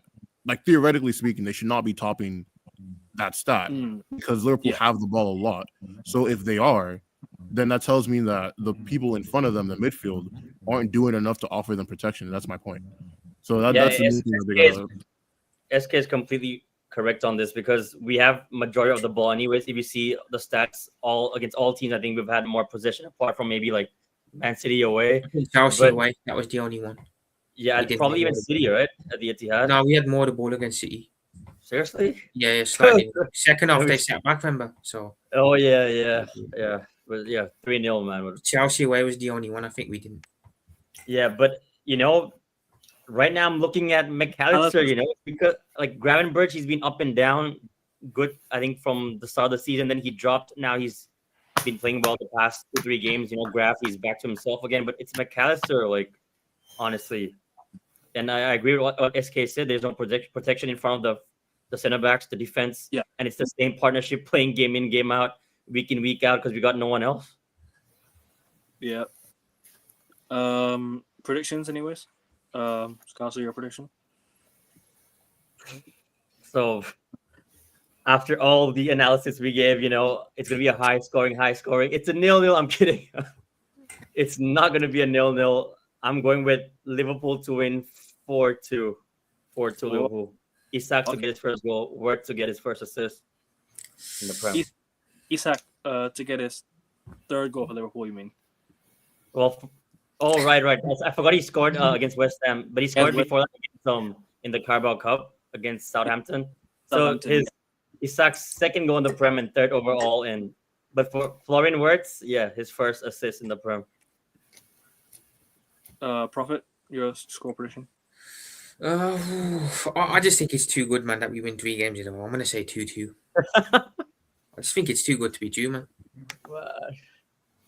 That's fair. I don't want to be that guy, man. I don't want to be Mr. Negative. Slot out on the dot. No, it's still slot out, and I'm sure Indian Scouts is the same. I mean, it's still slot out, right? Yeah. It's still He's got to win 6-7 games in a row for me. Okay. He has to go on like a proper convincing run. Yeah, For us exactly. to win. 6-7, fuck's sake. SK, your prediction? I'm gonna go with 2-1 Liverpool. 2-1. King. First of all, one thing that we forgot to mention, it was a disgrace that Van Twerkathon made the best 11. Well, that's a disgrace. But 5-2 Liverpool. I think Rafinha not making it was a bigger disgrace. Yeah. Yeah, Rafinha should have definitely made the 11. Jacques and Josh, score prediction? 3-1 Liverpool. 3-1 Liverpool. Same as Aaron Disciple. 4-0 Liverpool. Yeah, it's gonna be a full house now. Hey, Corinne. 6-3 Liverpool. Actually, This means the Spurs win. how can I say a full house when my Liverpool mate here said 2-2? My bad, I forgot. I'm the odd one out on this one. So. But then my 4-2 prediction is if Sobo plays, Soboslai plays, we win 4-2. Without him, He's 3-2. injured. He's injured, right? Without him, 3-2. No, he might start. Ankle. It's not. I think His ankle. He's back now, though. He's back. It depends how fit he is to start, but he's back. But yeah, I got 6-3 Liverpool. Why not? Like last season, back to back. I'll go for a repeat. Why not? You know what I mean? I'll go for a repeat. Yeah. Tottenham conceded a lot of goals. That's why you guys will score a lot. I apparently remember they were saying Van de Ven and Romero was one of the best centre back pairings in the Prem. Yeah, right. No way. Yeah. No way. My centre back people. I think we don't want to carry name on. names, but certain man said they'd like Romero at Liverpool. You know, not me. Certain Oh man yeah, saying they want yeah. Romero at Liverpool. I know what you're saying. I know what you're saying. Not for me, man. No chance. I know what you're saying. We might as well go on to City West Ham next, since Aaron Disciple's got a lot of West Ham comments in the chat. I will bring up while we do the preview. Might as well go to City Newcastle. Yeah, sorry, City West. Excuse me, City West Ham. I mean, to put it straightforward, but I think this should be a straightforward win for City. I don't really see West Ham laying a glove on them. Josh, you want to give your thoughts on the game? Which game is this, sorry? City West Ham. I'm not saying anything for 8-0 City. Champions elect. Mate, I'm sorry. Like nothing. You know, nothing ever happens meme. That is this game in a nutshell. Nothing out of the ordinary is ever going to happen. No, Josh, don't be sorry, bro. Sorry to Iron Disciple in the chat, by the way, but yeah, sorry, I have no hope, man. Oh no, I think it's City's title to win now, and they're just going to go on another one of their unprecedented runs. I mean, how many times have we seen this film? That's like, it's boring, and I'm sick of it. But I'm sick of my club for allowing it to happen. But same thing. Yeah, Brady and Sullivan are all out. 221's coming to kill it. I hear you. I say sack the whole team, the manager, the ownership, bring on the 21s. Bowen ain't safe as always been asleep. He ain't no captain. I hear you, bro. West Ham have been all over the place this season. We could have won almost all our past game, but realized to park the bus at 32 seconds in the mark. Yeah, he's not unpredictable. Start chasing a fire truck. I hear you, mate. I hear you. Opposition look West Ham that are sick and injured. You want to put down, but you have to. Yeah, bro. I mean, look at the end of the day, like, look, if you guys are gonna keep parking the bus after scoring, and then I don't know, man. Against United, you should have won that game. I'll be real. You should have beaten us that day because we just threw it away. We threw it away. If we turn up a little bit sooner, Man City, this game ain't getting won. No apologies. F us, pump us. I'm gonna go 3-0 City. In this prediction. 5-0 City. Haaland hat trick, Foden brace. FPL captain. Yeah. If I said, bro, City are about to re-scramble West Ham so horrendously. We might have to call them East Turkey after this freaking game is done. Bro. Fuck. Nah. Don't do that, man. Come on. Jack, score prediction. I'm gonna be deluded. I'm gonna say 2-1 West Ham. I hope you're right. You need to get spectrum, man. I'm gonna say 2-1 West Ham. If you're gonna be deluded, Up the fucking irons. Let's go. if you're gonna be deluded, right? Well, you gotta go full throttle. Say 4-0 West Ham. Since Nah. Okay. I'll be real. 2-0 City. Just what we usually do in it, fam. But if my prediction's right with 2-1 West Ham, you lot need to send me a $5 in it. Oh man, you're on irons. Hat trick 3-0 City. All right, Ferris. SK score prediction and King score prediction. I'm gonna say 4-1 City. King score prediction. West Ham are going to be sacrificial lambs, as you can see. I'm gonna lie to you. It's a long day. It's a long day. I'll be honest with you. For the love of football, the team that has two of their goal scorers in the top 4, one of the best assisters in the Premier League, should win the league. I'm not having the team that has their top scorer being only Trossard with 4 goals in the Premier League winning this title. So 5-0 City. It'll be disgrace if Arsenal win with their terroristic football. So 5-0 City. Sorry, disciple. You have to be sacrificed. So, for good things to happen, sacrifices have to be made. Just take it. No Diddy. Hey, it reminds me of King. King. Do you know that one King Von edit where it's like some people got to be go for the community to be better, man, or something like that. Have you seen that video? Yeah. Next game. Let me give my predictions right here quickly, but Oh, apologies.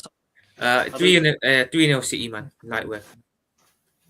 I'll go 3-1. I'll change it. I'll go 3-1. I think West lucky own goals and from a Man City defender and robbed off FPL points from somebody or anything. But anyways, we're gonna move on to the next game.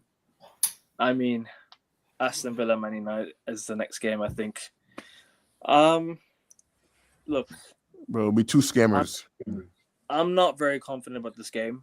Obviously, going away to Villa Park, over the years, has not always been like it's kind of been like a result where I think, all right, United have actually been decent against Villa. It's like one of these games where we're like their bogey team. Like even if they've been better than us, we're like their bogey team. They tend to lose against us quite often. But then again, we're going away to Villa Park, and it is Unai Emery. It is the team that can hit you on the break and can get results.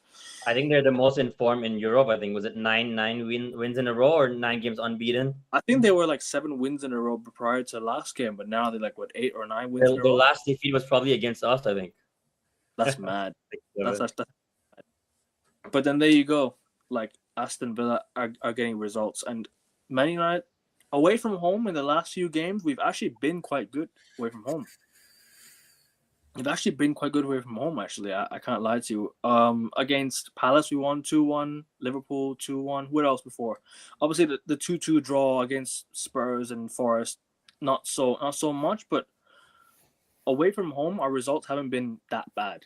We've only lost 2 games away from home, which was against Brentford 3-1 and against City 3-0. I don't know about the injury updates. Obviously, Mazraoui and Buemo, Ahmad off to AFCON, so they're not going to be available for this game. We've got Cunha will probably start. Sesko is going to be back. Mount will start. I'll be real. I've been very impressed with Mason Mount this season. I thought, you know what it is. I don't often give players credit, but credit to Mason Mount. I think he's been excellent this season so far. He's been good in pretty much a lot of the games he's played. Bruno Fernandes starting to get the goals and the assists as per usual. I mean, he is trying to get the goals. Sesko, I need him to get off the mark. I need Sesko to get off the mark. Cunha, that goal could do his confidence, and that could be something crucial for us. That could be crucial for us going into next week, because like I said, you score against Bournemouth at home. We're scoring goals. Only issue is we're conceding goals at the same time. So like I said, we have to score more than we do concede, because United are gonna easily concede goals. We're missing our best defenders. We're missing De Ligt, and I don't know when he's gonna be back. That's the problem. We need our center back to play, our best defender to play. So that's the thing. And yeah, away to Villa, not gonna be an easy game one bit. Not going to be an easy game one bit, and I will not be surprised with whatever happens. But I swear you guys never lose to Aston Villa anyway. So we lost. Our last loss to them was 3-1 away at Villa Park in the year 22-23, Ten Hag's first season. That was our last loss at Villa Park. Yeah, so you guys do well against them, really, don't you? Yeah, you don't lose. So last season was 0-0, but then again, both teams missed a lot. I mean, I think United got something. Yeah, I think they've got something. Villa. I hate to say it, but I don't see Villa lasting in this so-called title race. I think they will fall off eventually. No, Villa are not in the title race. I don't think so. I don't think they're in the title race. I think Villa are just there for now, and then when the going gets tough, like I think towards like say mid-season, third season, the third period of the season, I don't see Villa being there. I think the top four will be probably between City, Arsenal, and I think you got the two. I don't know who else will be there, but it'll, like I said, it'll be tough. It'll be tough going away to Villa Park. Not gonna be an easy game. It'll be very, very tough. I think Villa have been one of the best, most informed teams in the league as of late, getting results, scoring a lot of goals, conceding a lot of goals. So that could be another like crazy game. Whereas United drew 4-4 midweek, Bournemouth scored goals defensively. We made bare mistakes. I thought after 4-3 we'd go on and win the game. I thought that was it. I thought that was the goal that would help us go and win the game. And then we made mistakes at the back. Almost lost our halftime record. But then again, our away form as of late has been quite good. So I'm probably gonna back our away form here and probably just hopefully United will win the game. And I think we can, but we have to try. I think we'll grind it out. I don't think it'll be like a comfortable performance. No, although we did have a week off, sure. A week off doesn't always do you favors. It's about building momentum midweek and then going on to the weekend. Whereas with you guys play every few days, so momentum's there. But then again, at the same time, you're not always top notch. We've not been amazing this season. We've conceded a lot of goals. We've hardly scored in some games. Some games we scored a lot. Some games we didn't score. We scored 8 goals in the space of a week. That's been our best goal scoring form for a very long time. Although yes, it was Wolves. We still have to score goals where it matters. And like I said, United score goals when it matters. I hope it continues, and I hope we just go on and get the win if we can possibly. But anyone else want to add on the game? We'll do predictions because we got other games to talk about.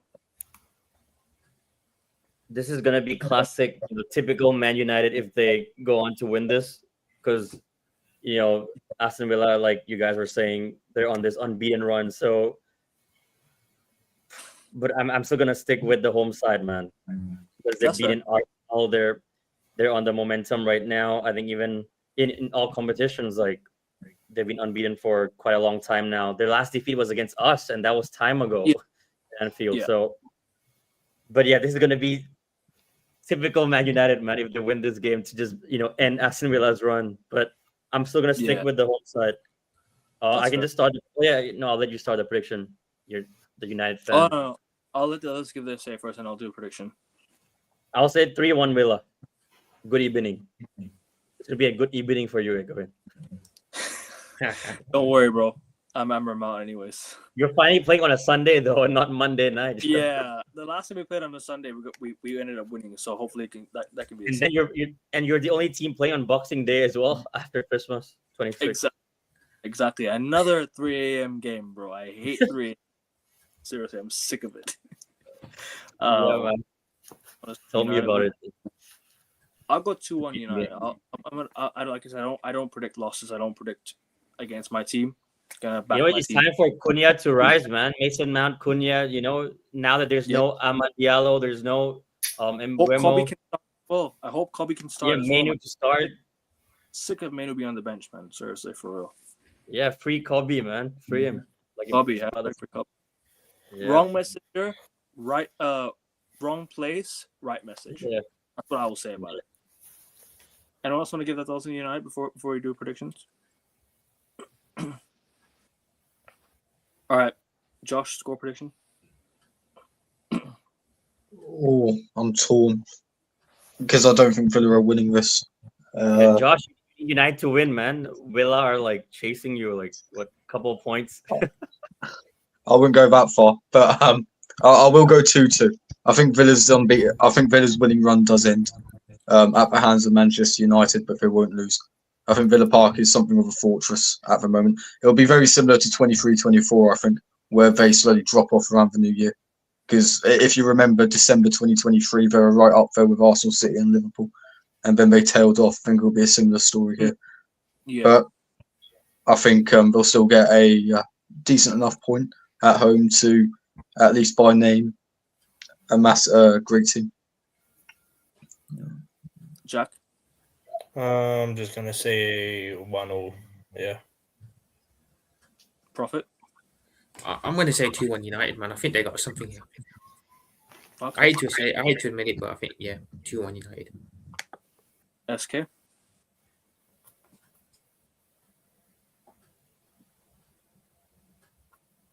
Deborah? Yeah, sorry, I had to step off for a second. Oh, that's all right. What's your score prediction for the Villa United game? I'm going to say 4-3 United. Oh, I would like that. As long as we score in the very last minute, like Kobe Manu winner. Scoring 4 goals back-to-back games. I remember that Kobe Manu winner way at Wolves, man. That was still like lit, man. I still went like crazy, even though we had a shit season that year. It was still like a really good goal. King, what's your score prediction for the United Villa game at Villa Park? I can already see where this is going. To be fair, 2-2. I need you both to drop points. So yeah, man, on both your teams as well. 2-2. First, we'll go around the rest of the leagues. Oh, by the way, guys, I'll do a more in-depth preview with Rasta later. So if you guys tune into Red Armor Rand Pod. Bournemouth against Burnley. 2-0 Bournemouth. 2-0 Bournemouth. Yeah. Who versus who? Yeah, Bournemouth 2-0. Only against Bournemouth. Oh, who cares, bro? Sleep off on. Change the Sleep channel. on just like 2 weeks ago when you lot drew with them 0-0. Exactly, man. But score predictions, we'll do score predictions regardless. Yeah, 2-0 Bournemouth. Yeah, 2-1 same. Bournemouth. 2-0 Bournemouth. It's a menu to Everyone score. else? 2-1 Bournemouth. Jack? Yeah, I see a Bournemouth 1-2. I said 2-0 Bournemouth. Thank you, Ackerman. King? 4-0 Bournemouth. Yeah, why not? Brighton Sunderland. That's gonna be an interesting one as well, actually. 1-1. 2-1 Brighton. 2-2. 3-1 Sunderland. Say 2-1 Brighton. King, Jack? 3-1 Sunderland. Sunderland are losing a lot of players because of AFCON, so they're gonna lose badly. All right. I forgot about that. 3-0 Brighton. Yeah, 3-0 Brighton. Because Brighton's only losing Baleba, and Baleba's been trash anyway. So if anything, that's a positive for them. So you know what? 4-0 Brighton, man. They're gonna slap Sunderland. They got no players. The man don't even have a bench. They might gonna be using kids on the bench. You're gonna be seeing 55, 76s, the hella different numbers. You know, like Wolves, how Brentford. on FootMob or SofaScore, no profile picture, no photos. Yeah, no profiles. That's what you're gonna see on the bench. Wolves, Brentford. Uh, 3-1 Brentford. Yeah, 3-1 Brentford. Yeah, I agree. Yeah, 3-1 as well. Yeah, why not? So Jack, King, SK. Wolves, Brentford. Oh, You- 3-0 Brentford Yeah, I'll say 3-1 Brentford. on these bums. King. yeah, 2-0 Brentford. I need an Igor Thiago goal or goals at least. Actually, might captain him. Considering this is like a easy. Like I might consider captaining him. But we'll do FPL in just a little bit, guys. FPL in just a I little did that bit. last weekend and I regret it. I think Brentford played at home against I forgot I was Leeds was thinking about it as well. you But blank. luckily, I got to do my team last week, and Haaland managed to get 2 goals for me. So luckily, Leeds, Crystal Palace, 2-1 Crystal Palace. Fun Leeds. Yeah, 2-1 Crystal Palace. No, but you guys know, right, that Palace just played yesterday and he rotated all 11 and they're playing again against Arsenal in the Carabao Cup on like Tuesday. So 3 They're games gonna- in like 7 days, like less than 7 days. Yeah, Yeah, They're gonna they don't wanna go care for the- about this game either. they're gonna want to go for the cups, man. But I'm still gonna go I'm 2-1 actually going Palace. 2-1 Leeds. I think Leeds are at home, right? Yeah, Leeds Leeds at home home. at Leeds as well. It's Yeah, it's Leeds at won. it's at Belen Road. Anyways, the rest of you, SK, Prophet, Jack, and Josh. Yeah, I said 2-1 Palace. Jack, Josh. 3-3. 3-1 Palace. SK. Actually, no. 3-0 Palace. 3-0 Palace. No, 2-0 Palace. Sorry, my bad. King, what was your prediction again, King? I'm going 2-0 Leeds, unfortunately, because Palace need to care more about the game midweek than against killer. Leeds. They can afford to lose against Leeds and still be in a European place because of where they are in the table. So, if anything, the game against Arsenal is going to be more important for them because that's the opportunity to get to a semi-final. Yeah. And Fulham, Nottingham Forest. I'll go 1-1. 2-1 Fulham. They're actually coming into form now. Harry Wilson. Yeah. Another FPL asset. 2-2 draw. 2-2. Jack, 1-0. Prophet, and King. 1-0 Fulham. I agree with Joshua 2-2. SK, what was your prediction for Leeds man. Palace? Say 3-1 Palace. Leeds away can be tricky without them. Get it. What Fulham, Nottingham Forest prediction? It's the unction over there. I'm gonna say 2-2. Whereas that's all the predictions done. On to FPL. Actually, 1-1 Fulham, Nottingham Forest, because Fulham lose some players to actually do it on Nigeria and AFCON. All Yeah, right. they are. Yeah. Because they're Yeah. losing what's his face 3 players. Kevin Bassey and Alex Iwobi. Iwobi. and the Yeah, Wobie. man. Oh, And Chukwueze as well. And Yes. Forest, Forest losing anyone? if any I Africans think they're in the losing chat Hudson. wanna Wait, is Hudson Odoi play for Ghana or no? No, No, Ghana Hudson didn't Odoi make doesn't it. play for Ghana. Okay. What fine. is Ghana didn't Sangare make it play? anyway. I can't recall the But Woody Sangare is Bully their DM. Sangare Their is DM for plays for Ivory Coast. If I anyone, don't know if if anyone- Woody Bully still plays for Cote d'Ivoire or not, but he might be going to AFCON. But I think He's Sangare will not be going to AFCON. Sangare, so their DM for Yeah. Ivory. So Yeah. So Like, it's it'd be a going to be big miss. interesting this weekend to see how Yeah. the teams are shaping without the AFCON players. By the way, Yeah. guys, for the chats from Africa, and you want to do AFCON predictions, let me know. I might consider doing AFCON predictions on the channel. Big up. But anyways, on Tomorrow, right? It starts tomorrow, I think. AFCON. starts Sunday, yeah. So tomorrow, yeah, for us tomorrow. AFCON Achilles heel. Man, it sucks, man. But this year starts in December. That's one thing. Starts earlier than usual, because this thing is in Morocco as well. So that's what I think. But anyways, let's get to FPL real quick. What are you guys planning to do this week? I still have 5 free transfers. I still have I still have players in my team that I think I need to move on. I need to move on Munoz. I have Kelleher, Guehi, Timber, Benyo, Minte, Bruno Fernandes, Saka, Haaland, Captain, Igor Thiago, and Mateta. What are you guys doing this week? What's your plan for this week for FPL? What are you guys saying? Well, I've played my free hit, and I've brought in Alderete, Nico O'Reilly, Phil Foden, and Morgan Rogers because I need to get back up the table because I'm losing points on Akron at the top. My team is Kelleher, Alderete, O'Reilly, Senesi, a midfield four of Foden, Grealish, Semenyo, Morgan Rogers, with Voltemade, Igor Thiago, and Erling Haaland up front as the captain. Hopefully, Voltemade scores in for right net this weekend. Wait, on the bench, Dean Henderson, Granit Xhaka, Jurgen Timber, Mark Cucurella. I don't know. I think it's more likely that Senesi keeps a clean sheet at home against Burnley than it is Cucurella keeping a clean sheet against Newcastle, which is why I've taken them 2-1. Josh, who did you say was your captain again? Sorry, I didn't catch that.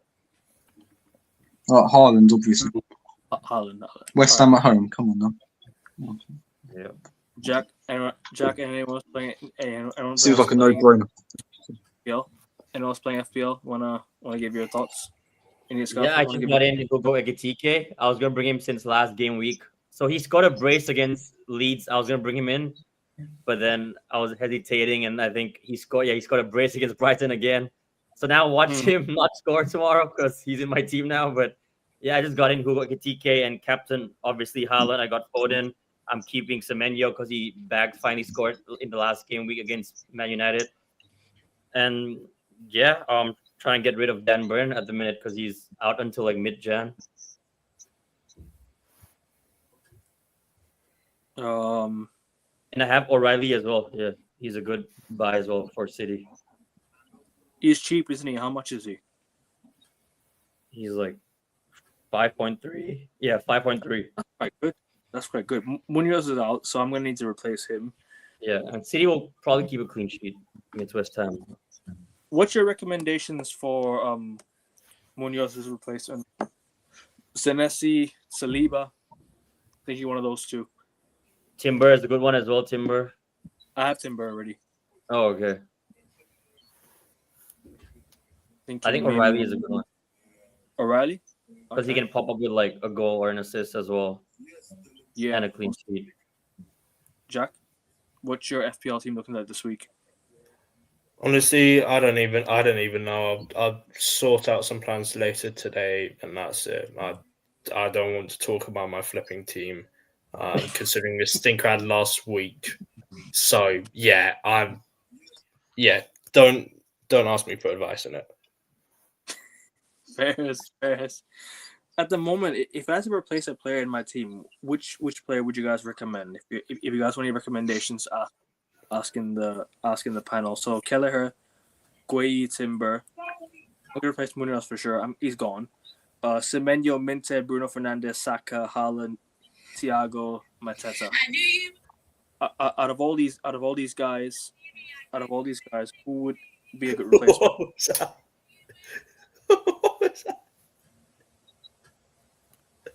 What the fuck was that? I don't know what that was. No, but like some. That's all. Akvin, I think you need to have Frozen in your team now.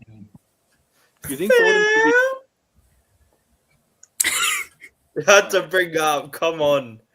Anytime anyone says his name. I think you've got to have Frozen in your team now because he's going to be on a red hot streak. Yeah, man, big Philly style. Foden is a must. Fuck's sake. I want to keep Bruno Fernandes. Should I replace Minte or Saka with Foden? Phil, but Walter Foden. Probably if you want more points. Yeah, get rid of Saka sauce, man. Should I keep Minte or should I replace Minte? Because I have 5 free transfers. I'm going to use one of them this week. And also, don't forget, get rid of both. Get rid of Minty Fresh as well, man. Yeah, you need change it up. Game week 19, you guys get triple captain back and your wild card back, and all your chips that you've used, you can use it again after game week 19. Yeah. So don't forget. And you have 5 free transfers as well. So make sure you guys use that as well. Anyone anything more before we close out? Yeah, I was gonna plug I'm doing a AFCON preview right after this, so you guys can definitely Okay. stop by. Guys, check out SKFC. Make sure you guys subscribe to him. Subscribe to everyone else. Prophet, Indian Scouser, King's channels, Josh's channel, and myself over here. Let's get the channel up to 520. We're 2 subs within 520. Channels are in the description of the video. Make sure you guys go check that out if you're new around here. And leave a like on the video if you haven't done so already. 15 likes is good. And yeah, support the man them as always. Leave a comment and I will get to them as soon as possible. But big up Indian Scouser, debut on the channel. But you know what? Big up, man. Thanks for having me on. It's not the first time we did a show together, but the first time we did a show on this channel. But Yeah, soon show sometime soon, man. 100%. We got to do a show sometime soon. But yeah, Josh, yeah. make sure you guys To all of you, man. I'm gonna go subscribe to all of you as well. You know, of course. And I'll tune into the preview of AFCON as well. SK, I'll be there. Thank you, Yeah, bro. big Appreciate it. guys, check SK out. He's gonna be doing the AFCON preview, and if you want to do AFCON preview here as well, feel free, people. I'll definitely do a show. But people, been us for this weekend. See you on Monday. Oh no, sorry. See you on Tuesday for the review show or whatever it is. I'll let you guys know again. Hit the like button, subscribe, and we're out of here. Come on, United.